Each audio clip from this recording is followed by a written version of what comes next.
Through interviews from London to Los Angeles, I hope this podcast will inspire you to embrace your wild side. To keep up with my wild adventures, follow me at susielindow.com. You can also find me on Twitter, Facebook, and Instagram. Enjoy the show. My name is Pete Klismet, and that's spelled K-L-I-S, M as in Mary, E-T. And I've been described as having a pretty colorful life, and I suspect that's true. I don't know, because it's the life that I lived, and so it is what it is. But I'd say my adult life started out really when I was 17, and that was when I went in the Navy. And then I applied for, tested for, and was chosen to be on, of all things, submarines. And so I spent roughly 4 years in the Navy. We did 2 Vietnam tours, and one of my stories will involve the end of one of those trips. When I was getting close to getting out, apparently my entry scores were relatively good because they started waving some serious money in front of me, and they started waving the Naval Academy and the Naval Prep School. But as luck would have it, I'd saved quite a bit of money. It's not a lot to spend money on. If you're on a submarine, I was on an old diesel boat. World War II vintage, which was built just after the war and never sank a ship at all because the war was over. So I elected to get out. I turned down the Naval Academy, thank you very much, and went back to Denver, or Englewood actually, where I grew up. And I started college. I graduated in about 3 years from Metropolitan State. It was college then, now university. One of the bigger schools in the state, actually. And I graduated from there in the very first graduating class at Metro State. So whatever distinction that is, it is. And by the time I graduated, I had a job lined up out in California with the Ventura Police Department. Ironically, having just finished my degree, the reason I went out there is Ventura was the only police department in the United States, if not the world, I'm not sure about that, which required a bachelor's degree as a condition of employment. So I went to work there. I moved up the ranks a bit, detective, sergeant. And while I was there, I went to school, continued my education postgraduate at California Lutheran University, and then at the University of Southern California, which I earned 2 master's degrees, and then I attended Pepperdine University and got part of a third, and then I decided 2 is good for me. So I spent some time on Ventura PD, and while I was going to school at USC, I was attending classes with some guys from the FBI office in LA, and we kind of got to be friends. They, I guess, liked me. And they said, well, why don't you apply? Okay, why not? I had right out of college, but they said, you don't have the experience. So I said, fine, I'll go get it.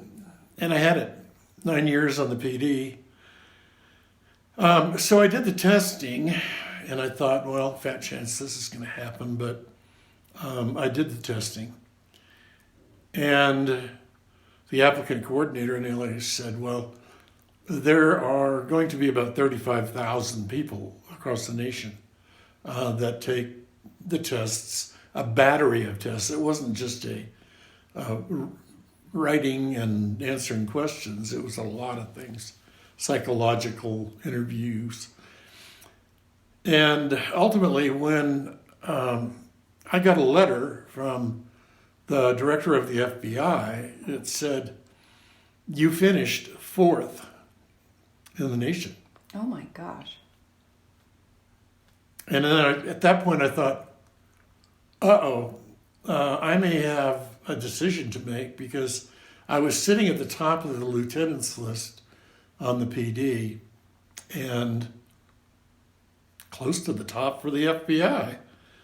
And I decided to go with the FBI.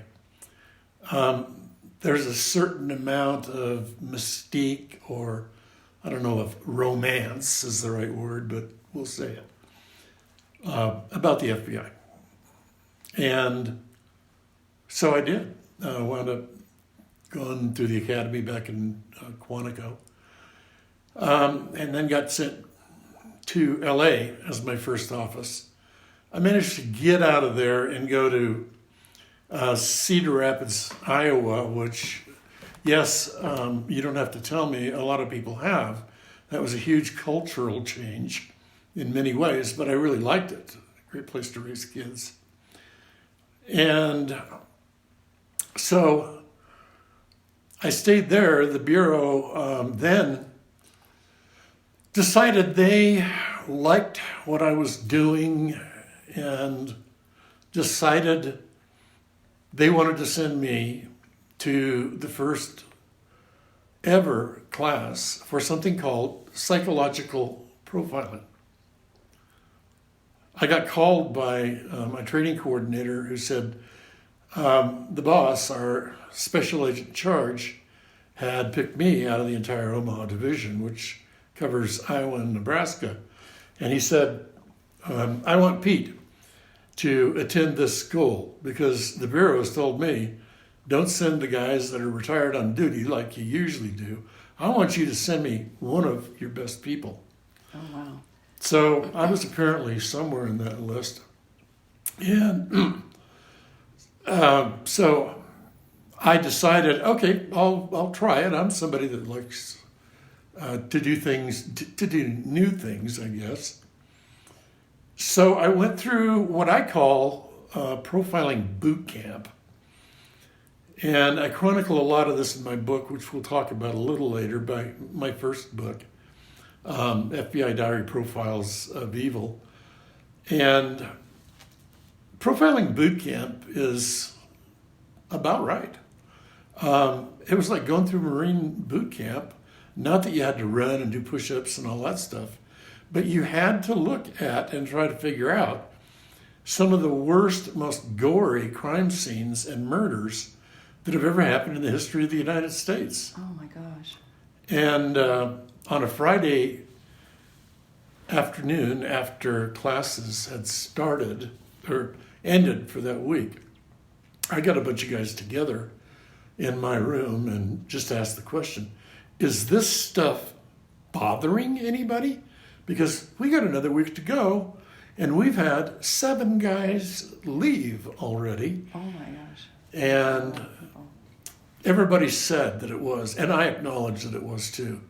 It was not like I'd never seen dead bodies before. I'd investigated murder cases and you name it, a number of bodies. But I'd never seen anything like I was seeing there. Wow. So once it was all said and done, then I went out back to the field. I was in Cedar Rapids, Iowa at that time. And my territory was Nebraska and Iowa. From one end to the other, it's 765 miles, just for the record. And not a lot of cases popped up. Most of them were solved the old-fashioned way, but not a lot of them were, or some of them weren't. And I'll tell you a story toward the end of this podcast, which I'll say encompasses what's been called the greatest miscarriage of justice in the history of the United States. And it was not caused by me. In fact, if they'd have paid attention to me, it probably never would have happened. Okay, so in any event, I went on to do a number of other cases that I was called in on to do a profile in Iowa and Nebraska and even some surrounding states because I got a bit of a reputation. And no, not that kind of reputation, but I had one for being pretty accurate on what I did. Okay, so I went from there, Omaha Division, I actually was transferred at my request out to Grand Junction, Colorado, where I spent my last 3 years. And lo and behold, not long after that, I got a job after retiring from the FBI, teaching at a college north of Grand Junction, a little town of Rangeley, Colorado. And then I got recruited by Pikes Peak Community College, which is over in Colorado Springs. They wanted a department chair. And so they interviewed a number of people, and lo and behold, I wound up number one on the list. So they elected to hire me. And so I went over there as department chair. And I did that for a couple of years until I had a little bit of health problem. And then I stepped down from that after, I think, 3 years and just taught full-time at the college as an associate professor.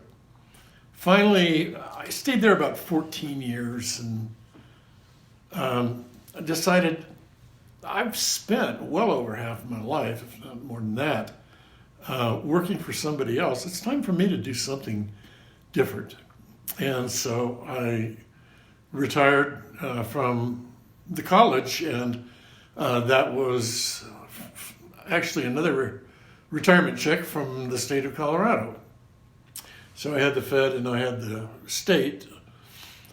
And then I more or less set up a bit of a business, and it was a consulting or profiling business. And it was designed to help law enforcement agencies with cases, with unsolved cases.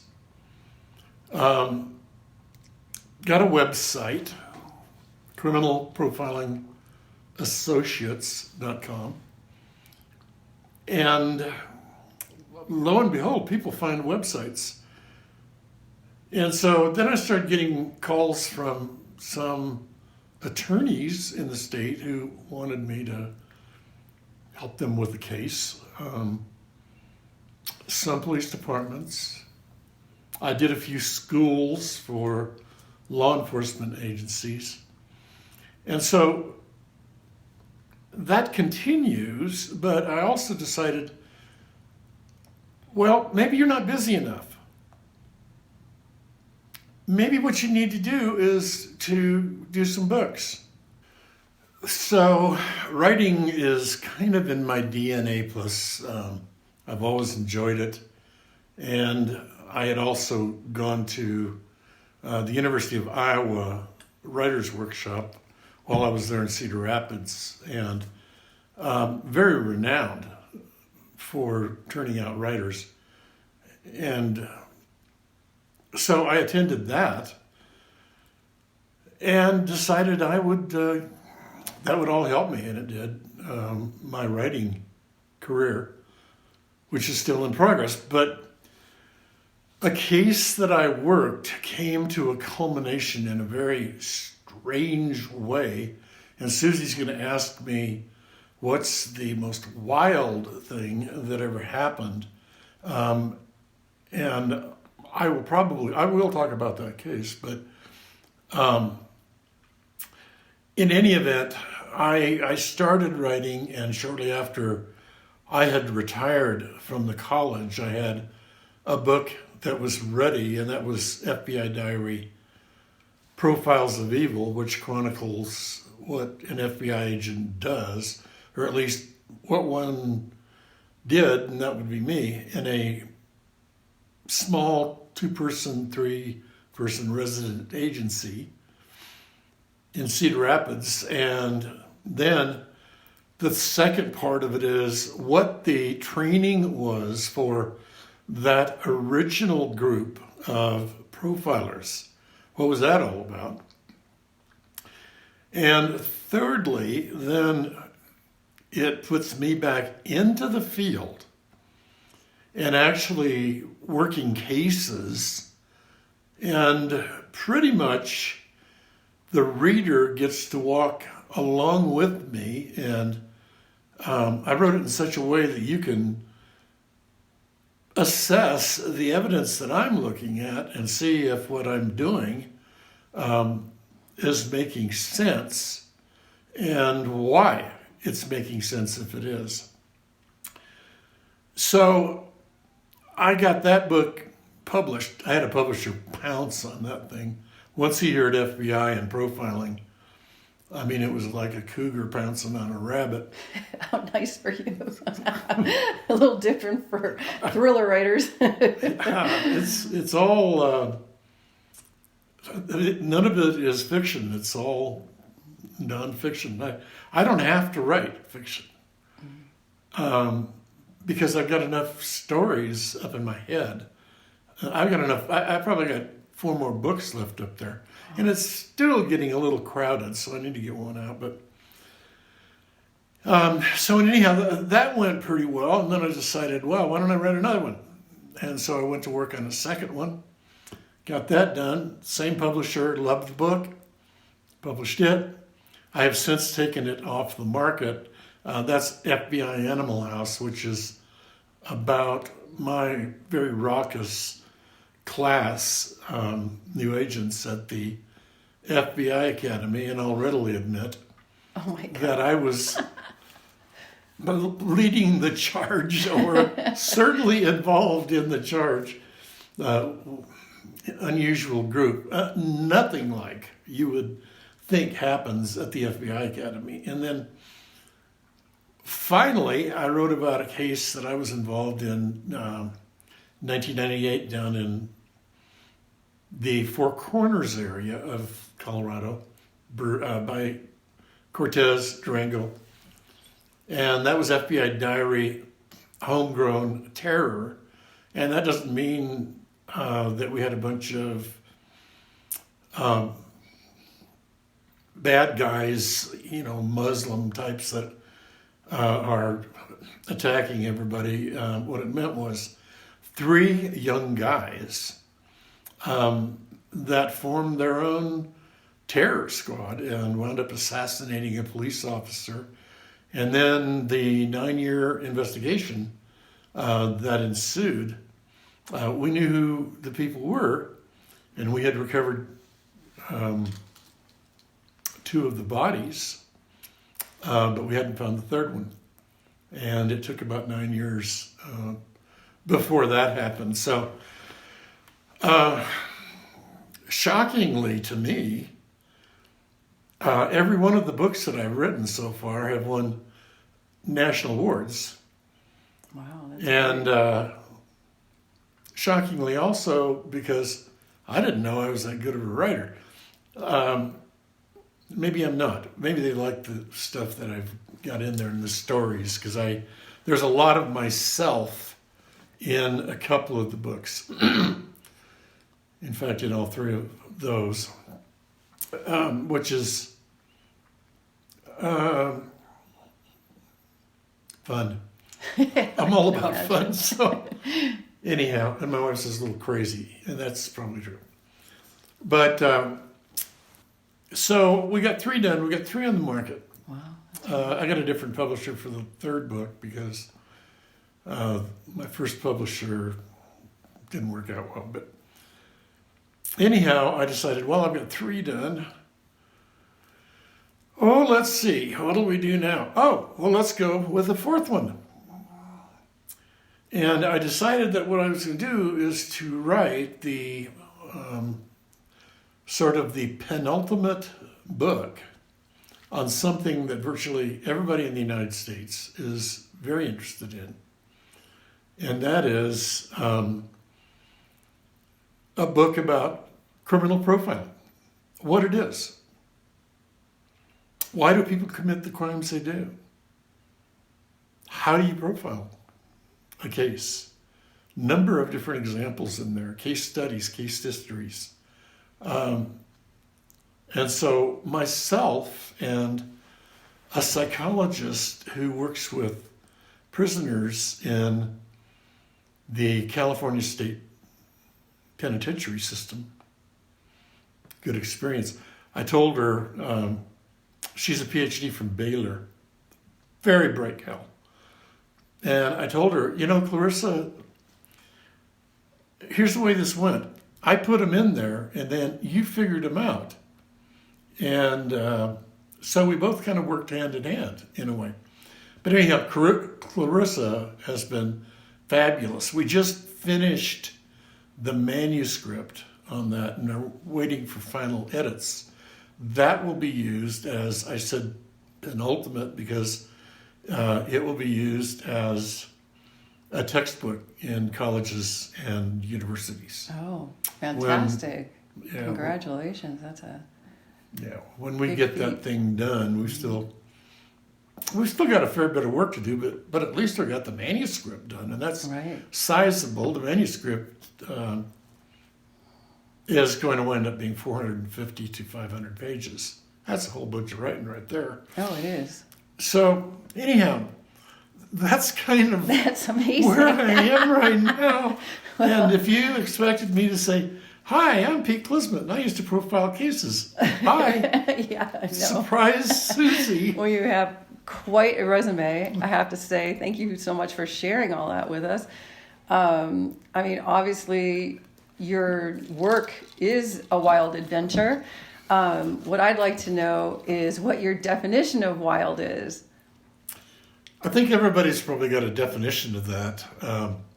And you mentioned that several days ago, and I thought about that. And I guess my definition of wild would be something completely unexpected that happened to you pretty much out of the clear blue sky, and you had no clue that curveball was coming. You were waiting for a fastball. Here comes a curveball, and surprise. Yeah. And I've had more than my fair share of them. Well, I would think you've lived the definition of wild, right? At times. Yeah. It had its moments, yeah. Mm-hmm. A lot of people think, well, being an FBI agent, when I tell somebody I was a cop for 9 years, and I was an FBI agent for over 20, they forget about cop. Mm-hmm. They focus in on FBI agent. They think, oh my God. So Pete's been running around, chasing aliens and shooting them. Actually, one of my sisters asked me that. Is your job like X-Files? No. She has a vivid imagination, I guess. Well, she's very naive. And so I told her, I said, yeah, Mary, it's very much like that. I said, usually on the way into work, I find 2 or 3 minimum, and I shoot them. And then when I come home regularly on the freeway, I see 3 or 4. Shoot them too before I get home. So then my day is done. Wow. But my job really was anything unlike what you would have thought. Mm-hmm. There are stereotypes of FBI agents.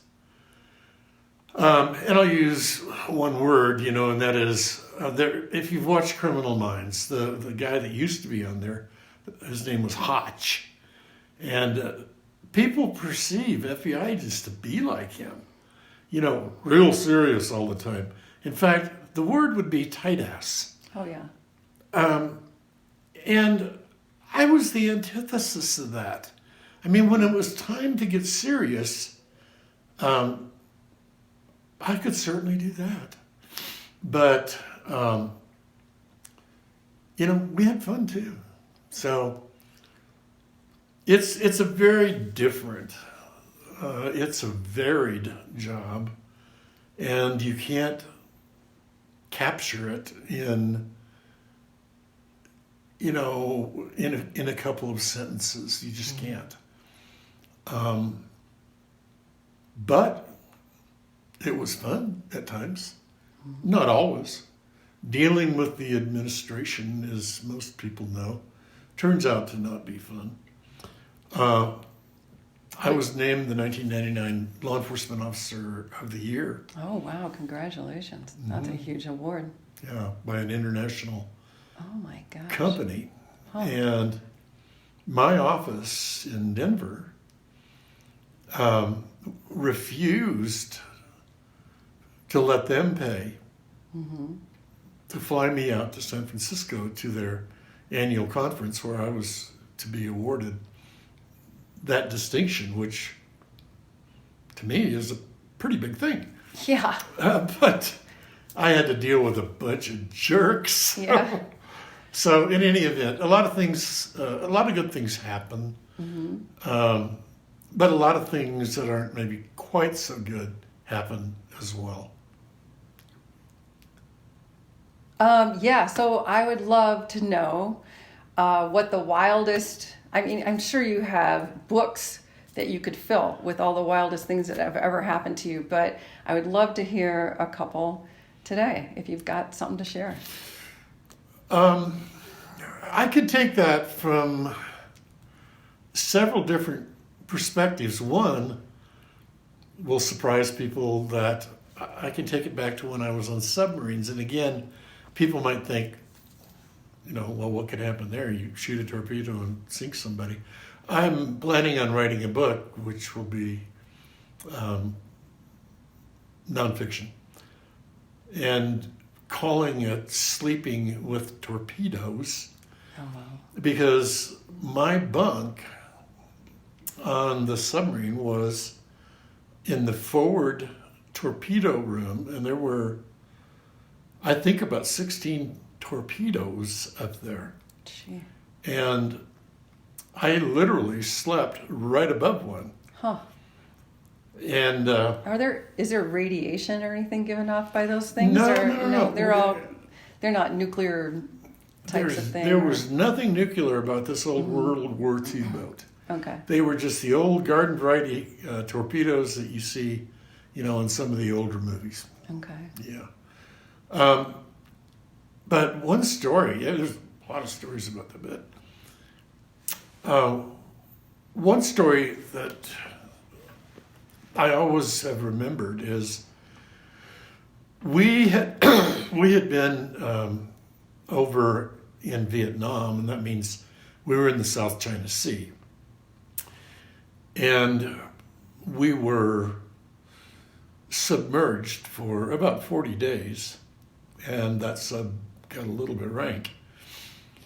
So finally we went out, and then we surfaced, and then we took off, and we went down to Australia, and we were to be the first submarine that had ever visited Australia since World War II. Fine, good trip. Everybody loved us. And then we took off, and we were coming back, and the most logical route was through the Philippines. And most people don't know, but the Philippines encompasses about 8,000 or 9,000 islands. And submarines don't, except for the nukes, they get on 2,000, 3,000, I don't know how deep they go. But even in a typhoon, we rode the surface, because the water down there is as bad, if not worse, than the water up on top. But this morning was a beautiful, calm morning. And I was up, I had watch, as did a friend of mine, Tom Rapp, and we had Lieutenant Waterman between us as the officer of the deck. And so we were up in the sail and kind of keeping an eye out, and then we ran into some fog. And the fog, soup doesn't even, I mean, that's an analogy, I suppose, for fog, or a cliche, but I mean, we couldn't see past maybe 50 yards past the bow of the ship. And we're on watch and we're trying to, Oh my gosh. and Scary. this is before the days of all this modern technology. We had radar and stuff, but Lord knows what we were going to run into. So, and we didn't know where we were. Worse yet, I mean, now we could pull out our cell phone. Oh yeah, okay, fine, we're here. Take it. Turn. We didn't know. We were lost in the middle of the Philippine Islands. Oh gosh. So, how are we going to solve this problem? The captain was surprised. He came up, and so then I spotted a fisherman, and he was paddling along in his catamaran. And I said, look, maybe this guy can help us. So we turned a little bit and we started going toward this guy. We probably got about 50 yards away before he even noticed us. And then I noticed him look over his shoulder. He sees a submarine. And he sees a submarine, and being from one of those primitive islands down there, Oh yeah. probably thought, oh my God, that dragon they've talked about for years is actually out there and he's going to get me now. This guy starts paddling like hell. Oh. I mean, he was paddling like crazy.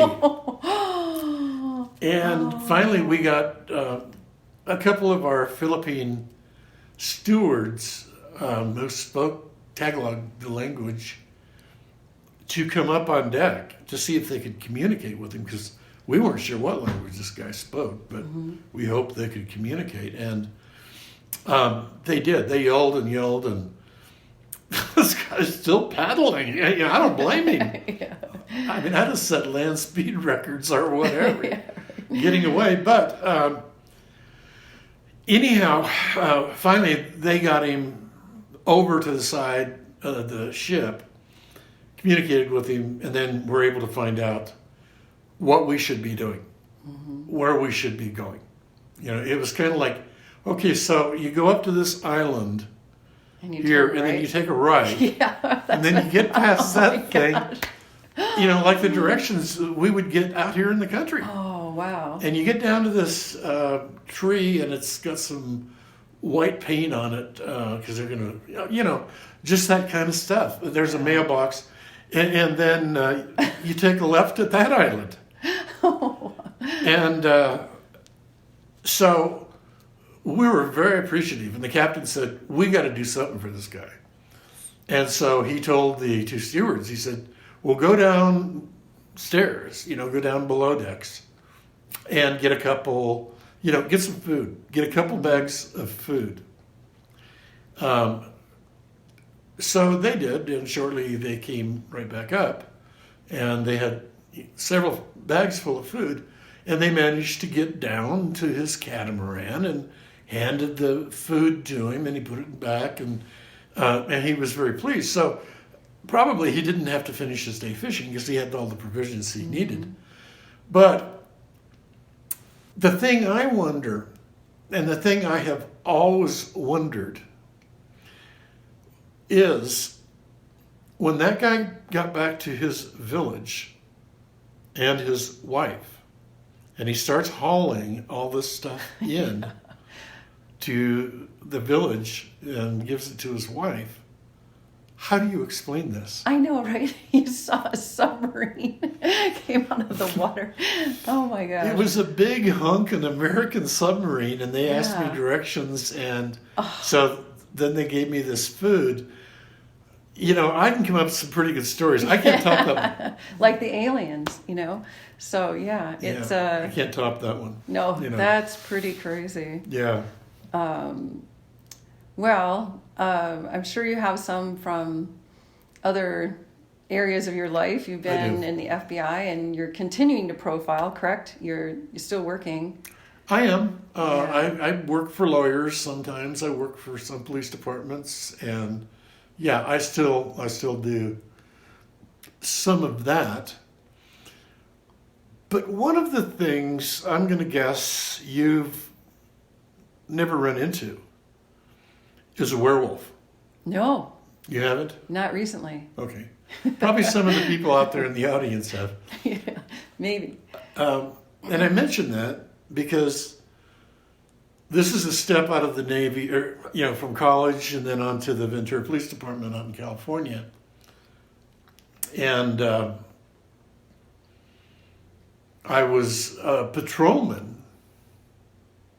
And some of this is going to sound like, boy, you need to check yourself into a mental institution. But I had watched during an era of, let's say, the early 60s, there were a lot of horror films on. The werewolf, the vampire, the heaven knows what. Mm-hmm.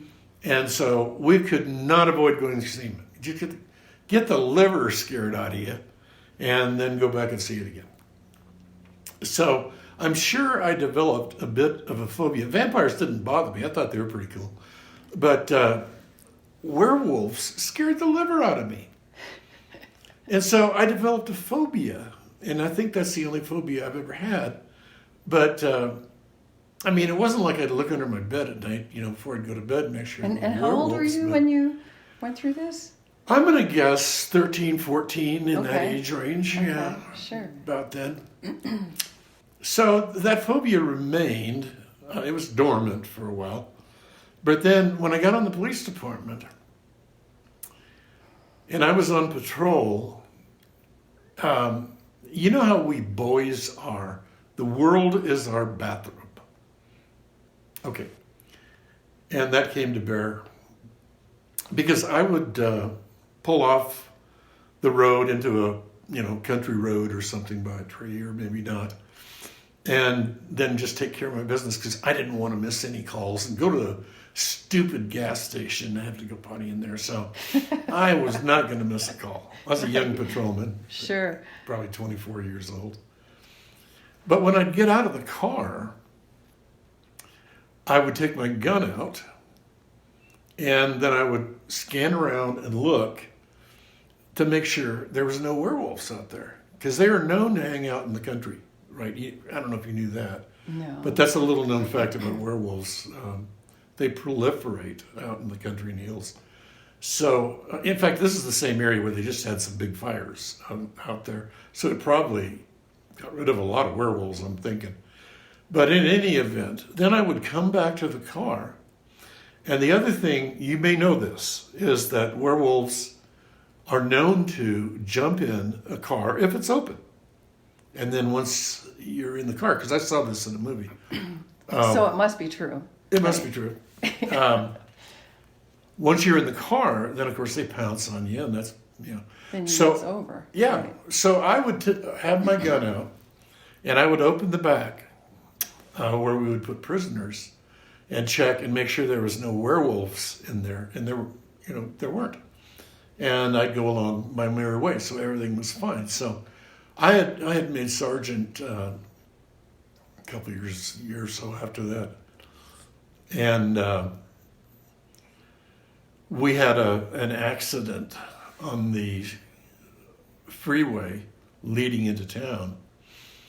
And it was a big 18-wheeler. And a witness behind the 18-wheeler said he had been following it down the Santa Paula freeway. All of a sudden, it started swerving from side to side. He said, I couldn't figure out what was wrong. I thought the steering had gone wacko. Mm-hmm. And then it ran right into a eucalyptus tree. Oh, wow. It's not very often when a car or a truck wins a battle like that. Eucalyptus tree's going to win that fight, and did. So my officer called me and told me, here's the deal. And he said the driver is up at the hospital. And I said, okay, I'm going to go up and find out. What's wrong? What happened? So I get up to the hospital, and I'm interviewing the driver. Pretty much garden variety guy. He had some injuries, but, pretty normal guy. I said, so what had happened? What happened? I mean, what caused you? The witness said you were swerving back and forth. He said there was a werewolf on my hood. Oh my God. He was coming in the window. And so I swerved back and forth To shake him off. to shake him off, Yeah. which makes perfect sense. Of course. I always do that when werewolves jump on me. And so I said, well, did that work? He said, no, the werewolf stayed up there. And I said, what did you do next? He said, I figured the only way to get rid of him was to run into that tree. So I aimed for that tree. Oh my God. And when? I hit the tree. Well, did it work? Well, and that's part of the story. He, ruined the front of the truck, obviously, going 65 miles an hour. Huh. And so I asked him, I was serious now. I said, with my eyes wide open, Yeah. and where did that werewolf go? Yeah, he's feeding into your worst fear, right? Yeah. But, what happens is, truck drivers would take amphetamine tablets. Oh, And if you take a sufficient amount, then you can just start having hallucinations. sure. He did. Yeah. And his hallucination was my worst nightmare. Oh my God, that's so ironic. Though.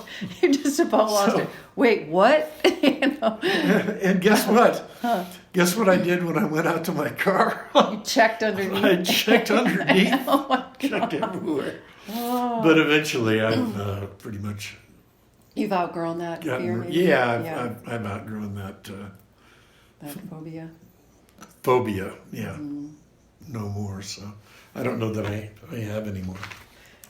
Okay, yeah, great. I'd love to hear some more stories. I have to believe there's got to be one of them that's related to profiling. Is there?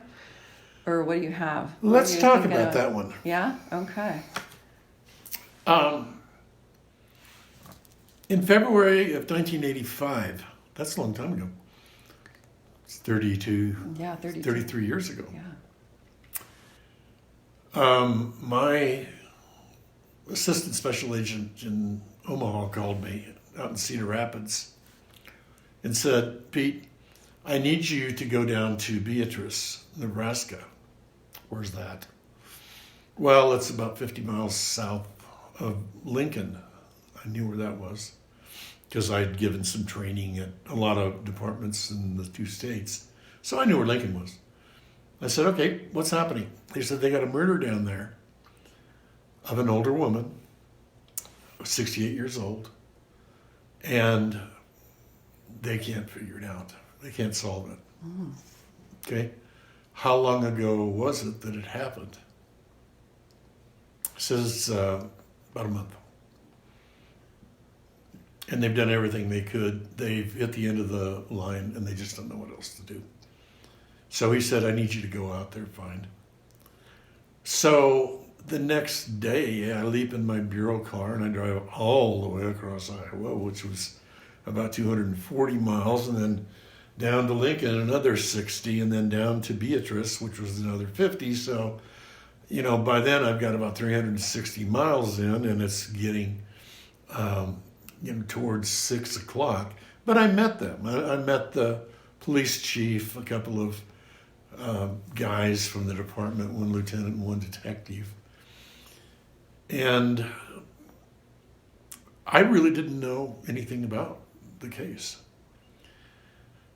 So one of the guys tells me about it, and it is a 68-year-old woman who was in her apartment. Somebody got into the apartment and had sexually assaulted her, both vaginally and anally, and had beat her sufficiently that some ribs were broken, there were bruises on her face.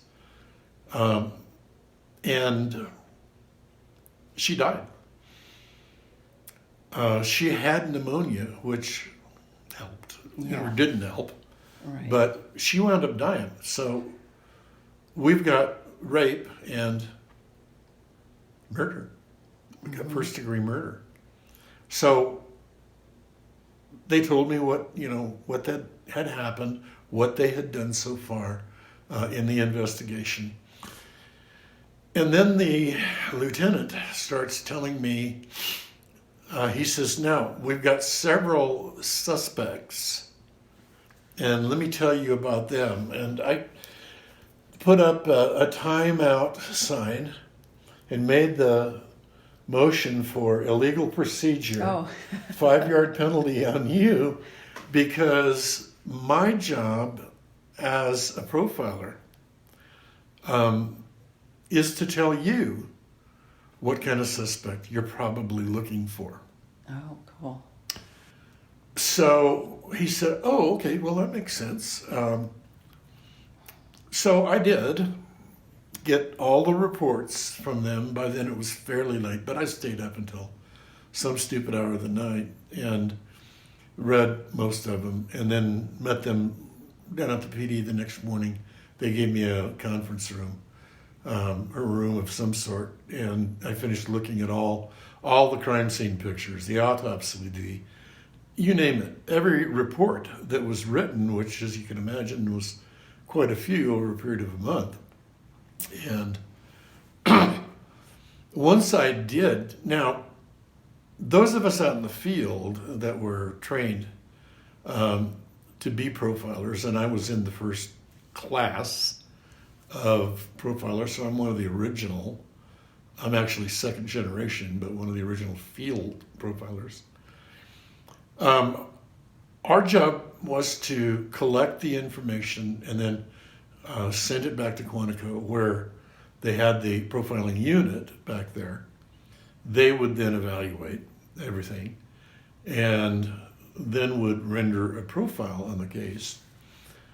Myself and another agent, when we were in training, were talking about that, and we'd been detectives on a police department, him Chicago, me Ventura, and we both agreed. I mean, if you go out and you can get some information, you don't want to have to wait for some yahoo back east to read these reports and then 3 months later send you out a profile on the case.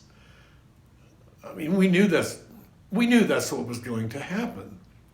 And so, but they told us, they said, hell and be damned, you guys are not out there to profile cases. Well, I paid attention in our profiling class, which I call profiling boot camp. It was pretty bad. In fact, we had 7 or 8 guys that left.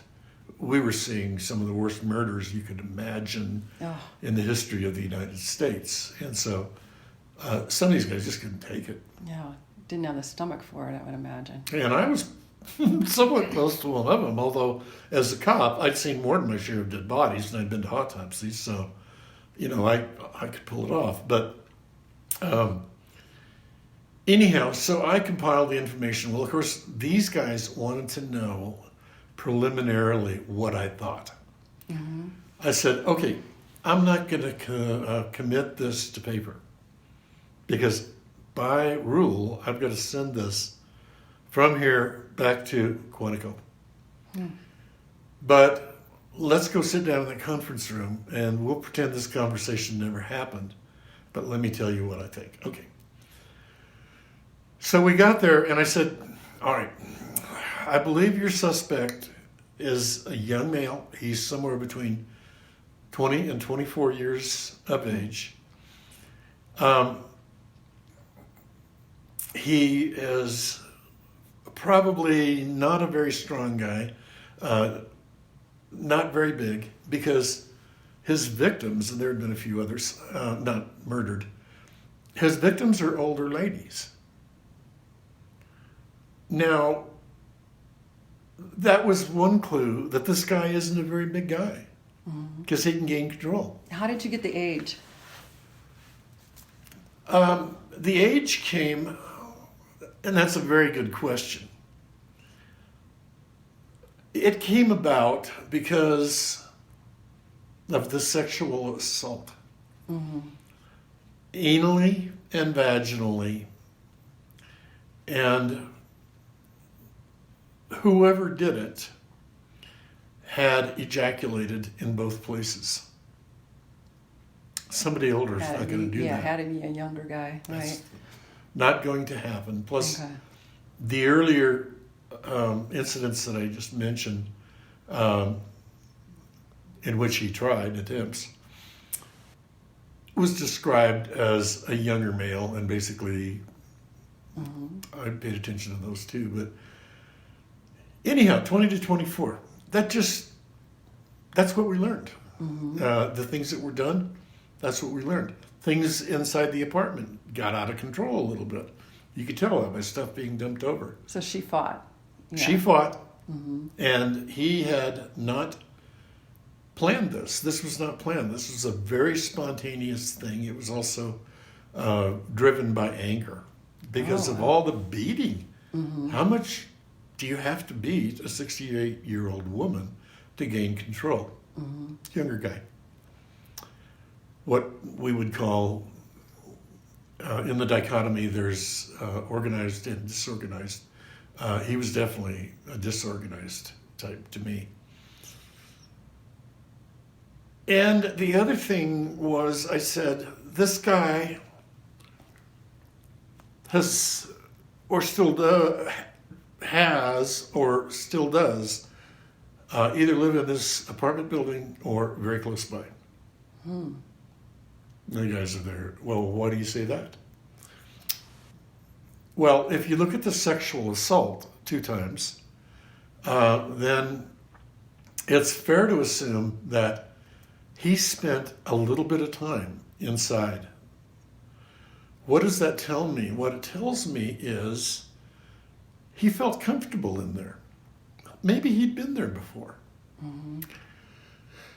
And the other thing he knew was that I can go down this hall, out the back door, into this alley, take a right at another alley, and go down the next alley to the left.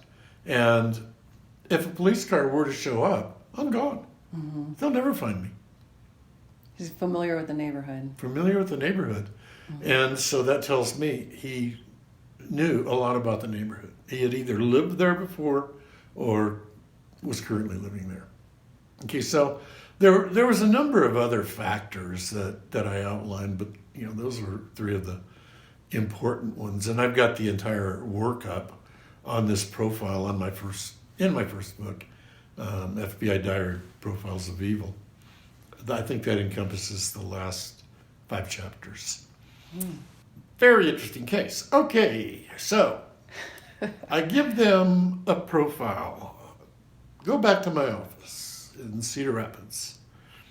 I wound up sending all that I had back to the profiling unit in Quantico per instruction.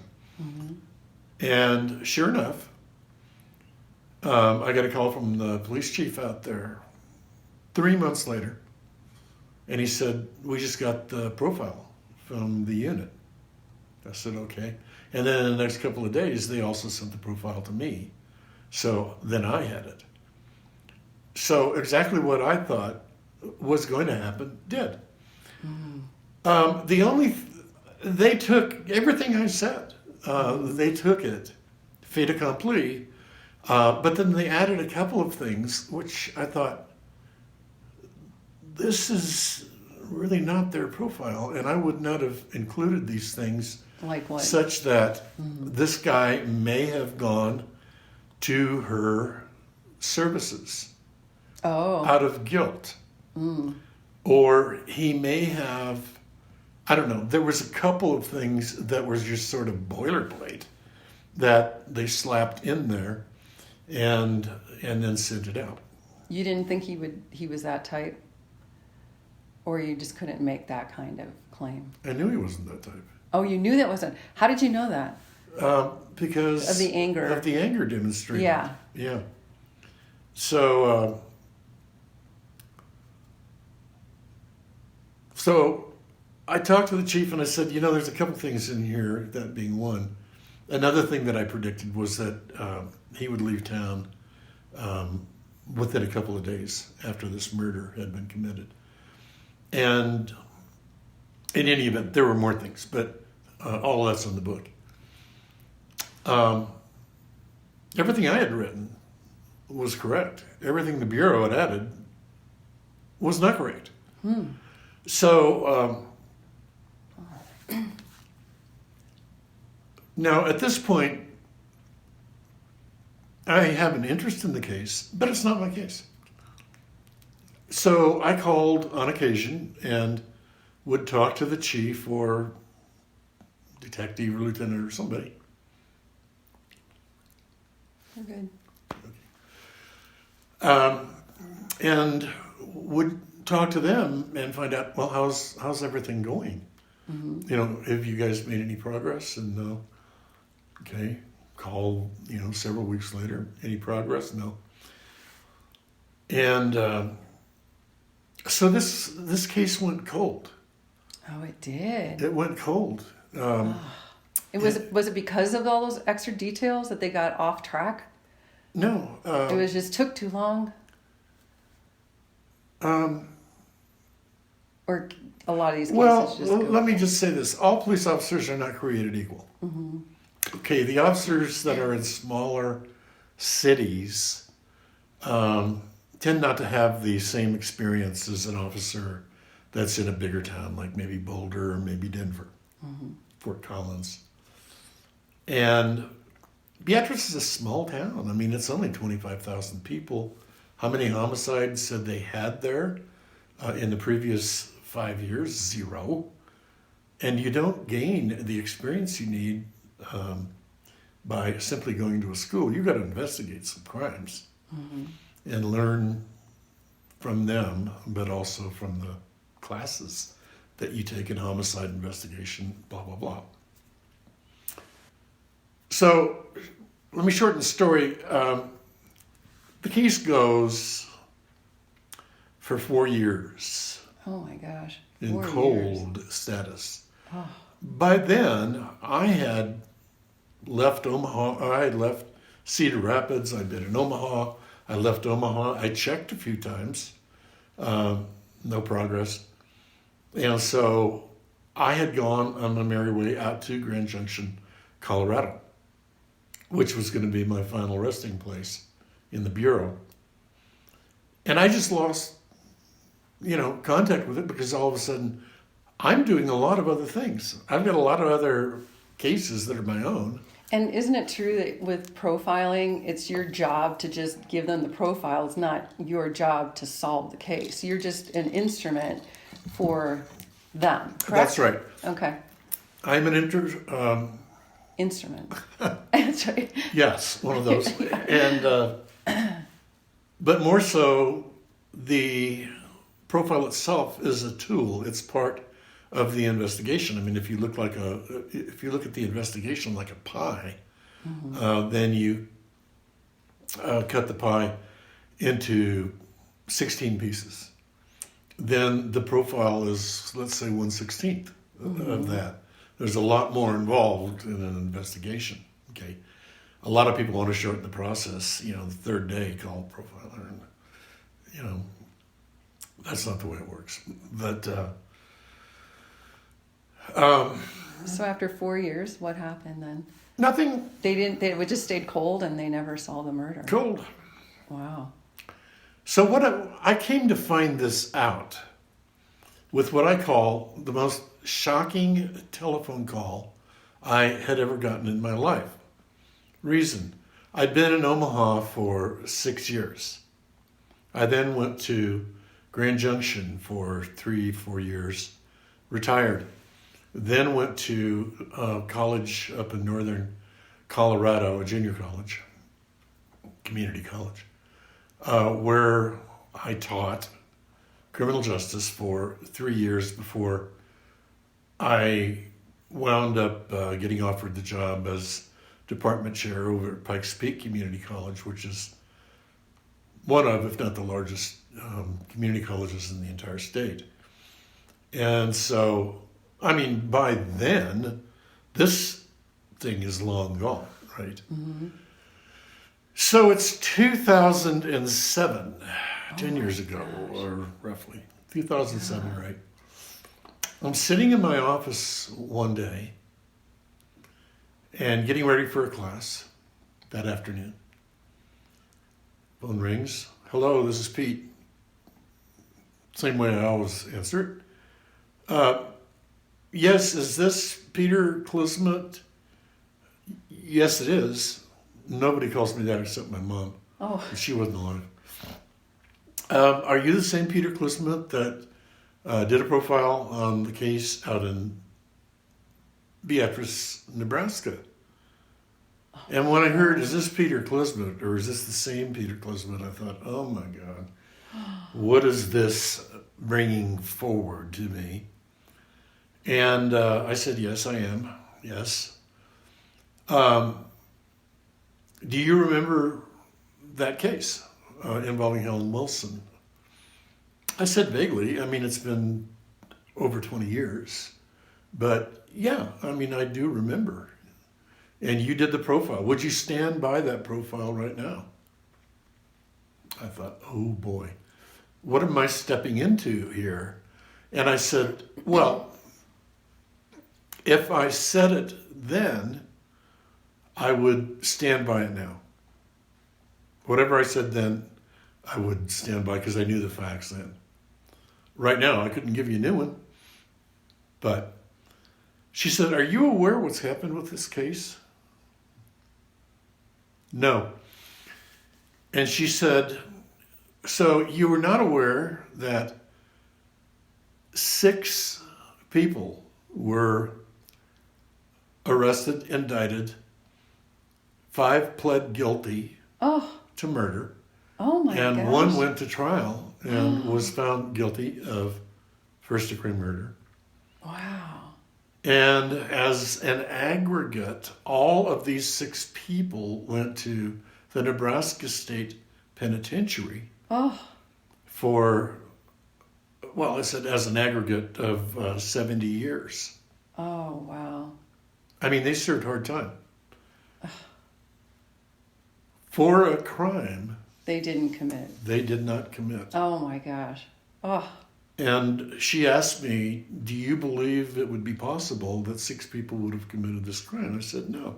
It was a small apartment, and it would have looked like a herd of wildebeests had gone through if there was that many people in there. Well, wouldn't people have heard that too if you had a huge amount of people and the screaming and the yelling and the... Yeah. So... I would think so. Yeah. So 3 women, 3 men were convicted and sent to prison. 20 years, 20 years, 20 years, 5, 5, and 5, which they were serving, added up to 75 years roughly. And they all pleaded not guilty, I would think. Oh, no. Oh, that's the interesting part. Oh, no. That's the really bad part. Oh, no. And again, the story of how this all unfolded is in FBI Diary Profiles of Evil as the last 6 chapters.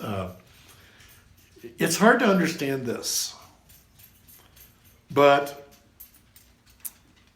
an investigator from the Sheriff's Department and Deputy District Attorney browbeat. They started picking the low-hanging fruit of the suspect list. And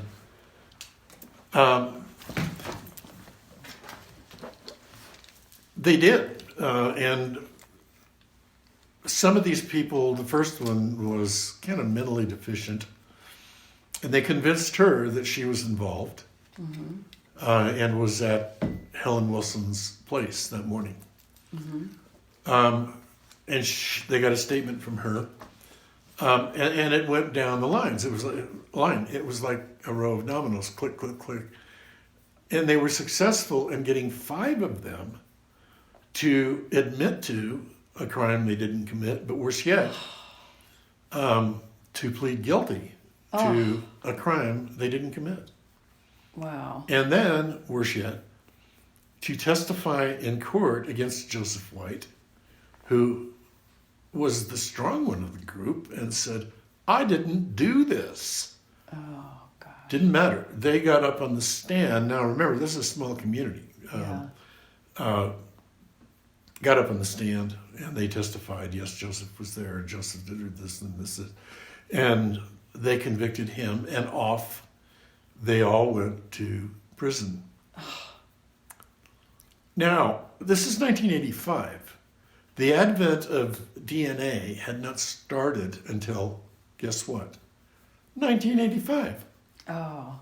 It didn't exist. I mean, it existed, but we didn't have that much, if any, knowledge of it. We certainly didn't, and they were working on it over in England, and we've developed a lot more information on it. But they didn't have DNA at the time. They didn't have anything to match that semen in the body, which they preserved, thank God. Oh, they did. They preserved that for those many years. So finally, after serving a lengthy period of time, the defendant that was convicted in trial raised enough hell with the state, with everybody else, after he's been in jail, prison, for 20 years, that they said, let's do this. Let's review the evidence, and we've got some DNA. Well, let's compare that to any of these 6 defendants and see if they would have done it. The DNA did not match any of those people. Oh my God. So that's an atrocity. It's been called, and I would tend to agree, the biggest miscarriage of justice in the history of the United States. Is that right? Now, you could probably argue that if somebody was convicted and put to death and later found out that he hadn't done the crime, that's a big miscarriage of justice. But for 6 people to serve 70 years, 75 years. And how long were they in prison before how much time did they serve? Some of them had gotten out and served their sentence, and 3 of them were still in and had been there for 20 years. Oh my God. Pretty bad deal. So the DNA was the break in the case. The DNA was the ultimate break in the case. Now, that's bad enough, but when they look back and they compared the DNA with one of the suspects that they had eliminated, they found out that this suspect was 22 years old. Oh. That's relatively close to between is. 20 and 24. Right. Smack dab in the middle. Yeah, he was a tall, thin male. That fits. He lived in the apartment at some time, or lived very near. He had an aunt who lived a floor or 2 above, and he lived with her for a period of time and was living with her then. Everything I said in that profile was correct, yet they failed to look back on it. So once my first book came out, then the next thing I know, my phone is blowing up with attorney calls. And because they were representing these people for being incorrectly convicted for a crime. They didn't follow your profile. No. And when you're taking over a cold case, first thing you do is you look back and see what had happened with the investigation. They didn't. Oh, they didn't. And sitting right there as probably, one of the most recent reports was that profile that had been done. Now, did that kid get caught then? Or do you want to So- leave that for the end of your story? No, that's fine, because probably one of the most disgusting parts of the whole thing was that this suspect had left town and was down in Oklahoma, and then about 7 years after the crime was committed, he died of AIDS. Oh, he did. Oh, And so they couldn't charge They him, couldn't they do couldn't anything. convict him, they couldn't exhume his body and put him on trial. So, fate took care of him. Right? yeah, fate took care of him.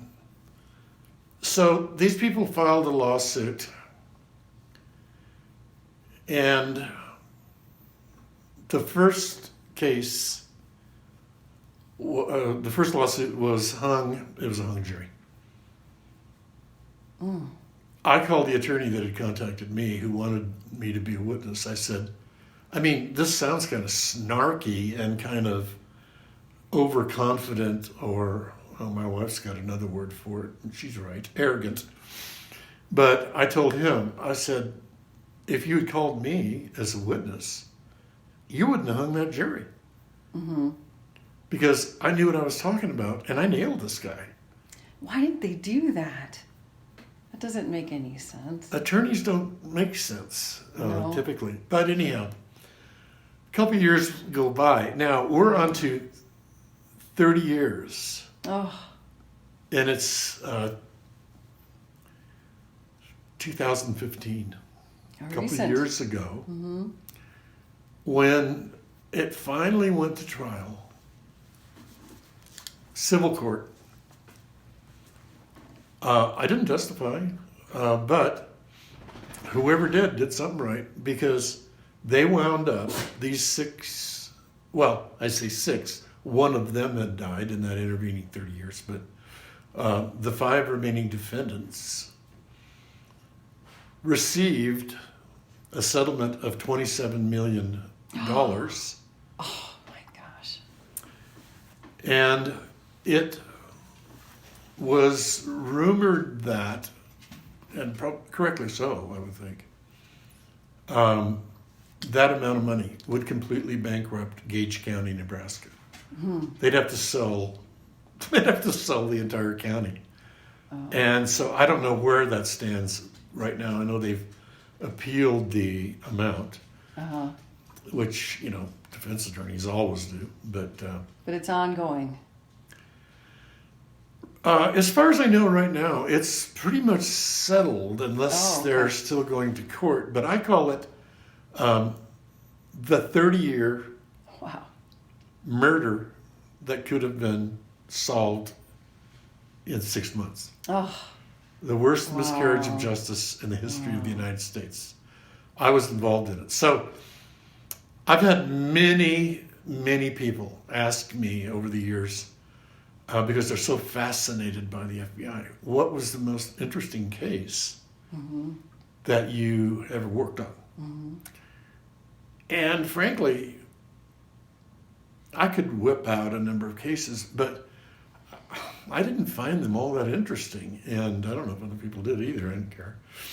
But finally, when this was said and done, there is no question in my mind that this was, far and away, the most intriguing and the most unusual and the most wild case. wild.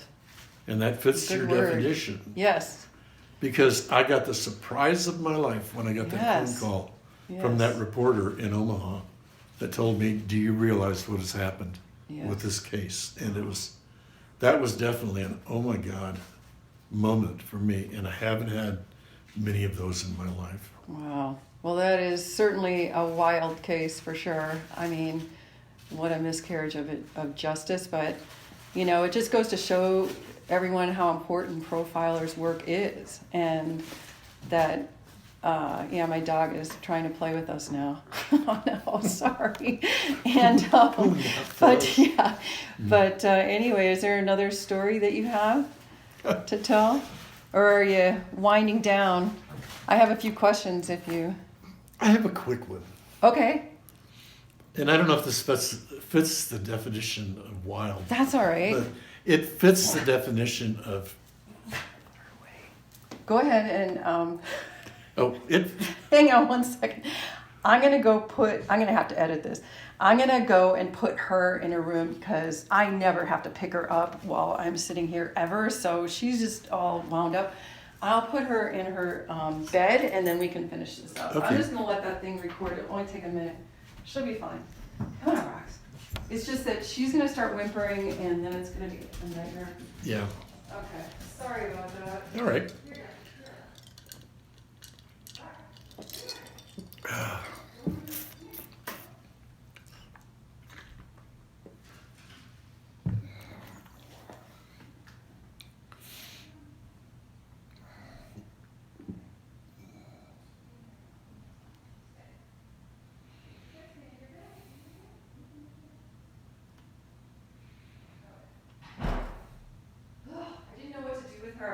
I thought maybe if I locked her up and she heard us out here after a while, she'd be whimpering anyway. And I thought, God, maybe I should have put her in a kennel for the day or something. Mm-hmm. Okay, so she wanted her mama. Back. She wanted her mama and her new buddy. Yeah, she did. She's got a new buddy that likes her. Exactly. So I would love to hear if you have another quick story, and then I have a few questions to follow up with. Okay, yeah, I've got a lot of other stories, but I thought about this quite a bit after you and I talked first, and there was one that came immediately to mind. Does it fit the definition of wild? I don't know, but it fits the definition of funnier than hell. Oh, that's good. I was in Cedar Rapids at the time, but I was out covering some leads in some of the outlying towns and houses, and different office would send a lead to interview somebody. Well, this particular lead was a fugitive lead. They had from LA. They had a fugitive that they wanted me to look and see if they could get some leads on to help find him and get him in custody and go through the process. Fine. So I had the communication from LA. I had a picture of this fugitive and an address of somebody that knew him that they wanted me to go out and talk to this person. So I found the place way out in the country and parked, went up to the door, knocked on the door. An older lady answered the door. And I told her, I said, hi, I'm Pete Klismet, and I'm from the FBI office in Cedar Rapids. And at the same time, you've got to appreciate the timing of all this, but at the same time, I was getting my credentials out to show her that I wasn't some Hoover salesman or something. Oh, yeah. And but I'd already told her I was looking for a fugitive. So I flipped my creds open. Mm-hmm. And showed her your badge. On there is my badge and my picture. Sure. So she's looking at the picture and staring at it, and she says, "No, sir, I haven't seen him, but he does look like a pretty bad guy." Well, that's somebody that looks like a bad guy was me. That was my picture on the creds. God. So this guy looks like a bad hombre. If anybody's going to be a fugitive, it would be him. She didn't see the similarity between you and your picture. She didn't. Might have been in shock. I don't know. Iowa is, it was a good place to be, but it was somewhat unsophisticated. So funny, yeah. And so then I whipped out the picture of the real fugitive, and I said, "Well, this is the guy. Have you seen him? Do you know him?" No, I don't. And so I did refrain from laughing. Yeah. Until I got out to my bureau card. My gosh. And then I couldn't stop all the way back to Cedar Rapids. Looks like a really bad It looks guy. like a bad hombre.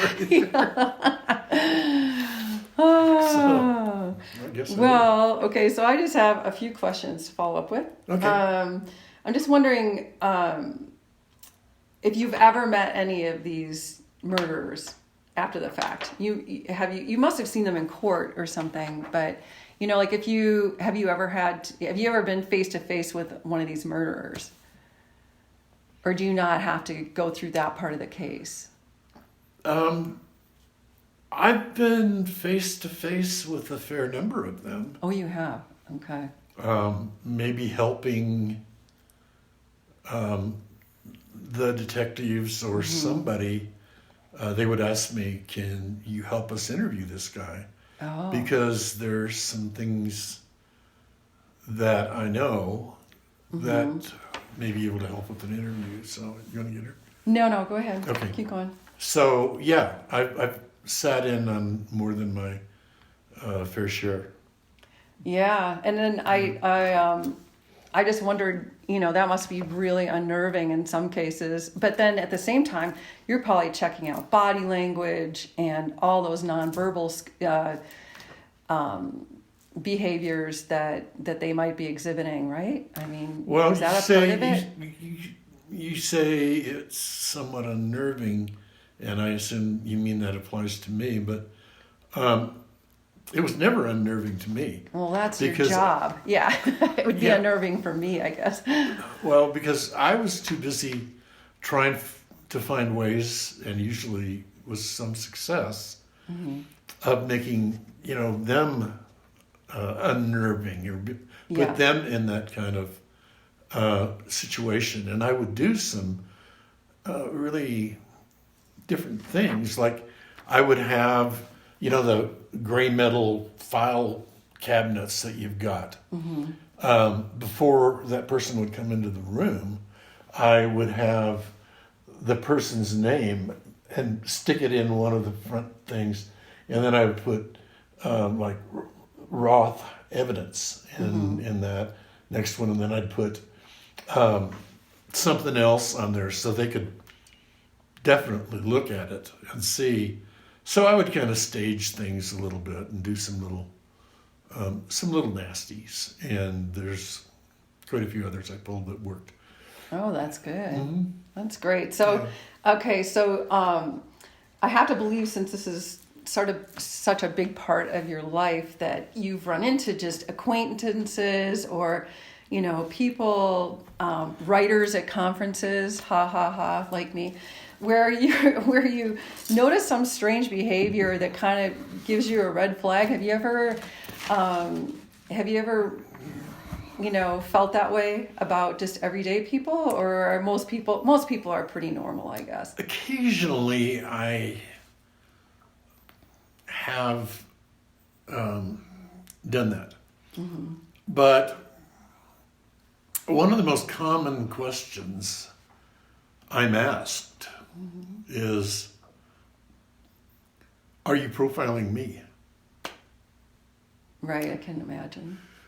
Now, there's a very easy answer to that if you apply some common sense. And the answer is, we profile each other. You make a decision very quickly. Do you like this person? Do you think they're an intelligent person? Are they somebody who you would choose to go out and have dinner with and enjoy? So we profile each other. And probably more now with social media, people stalk each other. We call it stalking, but you can look up just about anyone, Google their name, and get all kinds of information. So. Yeah. But I have to be kind of one-on-one with somebody to make those kind of decisions. And I happen to be the type of a person who, by my very nature, when I meet somebody, I automatically like them. Well, maybe not everybody, but close to everybody. Until they give me a reason not to. And so we profile each other all the time. Yeah, that's good. So was there anything else you wanted to add to this? Because otherwise I just have one more question. We're winding down. Yeah. Okay, so Is there anything wild you would still like to do? I mean, it could be anything. Outside your profession, someplace you want to go, or, bungee jumping, anything that you might still see in your future as a wild adventure. Well, one of the things, I've really enjoyed 10 years as a police officer. I enjoyed 20 years in the Bureau. I didn't enjoy every second of it, but I enjoyed what I did, and my brother and sisters and everybody that knows me said you were perfectly cut out to do those things. You've got the right personality, and that's what you should have done, and I'm glad you did it. And I am too. I think it was the right choice for me. But one of the things I really wanted to do and regret is when I got done with college, I wanted to be a sports broadcaster. Oh, you have a great voice for radio. Everybody can hear that. Yeah. And I had an opportunity to do that. Oh. And by then I had my degree and I had an offer from the Ventura Police Department. And it's like bird in the hand versus some wish. But that would have been the same era that some of these very famous broadcasters came out of. Mm-hmm. Vern Lundquist and Lord knows who else, Vin Scully. And that's really what the thing I would have loved to do. So maybe your wild adventure could be starting your own podcast where you could have your own radio show. See? That could be a possibility. Could be, but I've got enough things to keep me occupied. Like you've got those new books. I've got 4 books. Right. And if no one caught that, it's FBI Diary: Profiles of Evil. Mm-hmm. My second book, I reeled in to re-engineer, to reimagine it.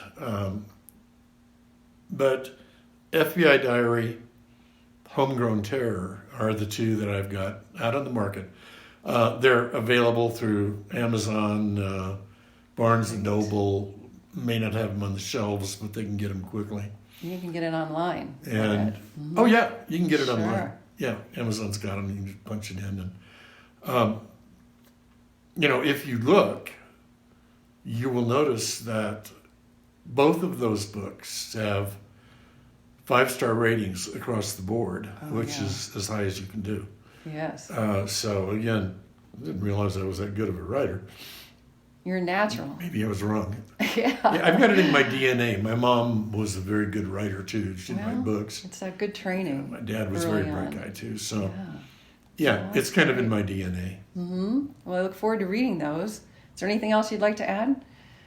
I think we've done pretty well. Yes. Well, thank you so much. Yes, thank you so much for letting me interview you on the wild side today. And I'm sure that all our listeners are happy to have met you too. So thank you very much. Very glad to be here. And if we get a chance to do it again, be glad to do it. Oh, I would love that. Down the line. And Great. I suspect I'll see you at the conference this April. Probably. Okay. Well, thank you so much. All right. Thank you, Susie. Production and musical score of The Wild Side by Kelly Lindau. Visit my website at susielindow.com. Follow me on Facebook and Instagram, or tweet me about the show at Susie Lindau, and I'll follow you back. If you enjoyed The Wild Side, be sure to tell your friends, family, or anyone who will listen. And don't forget to subscribe, rate, and review. Thanks so much for listening.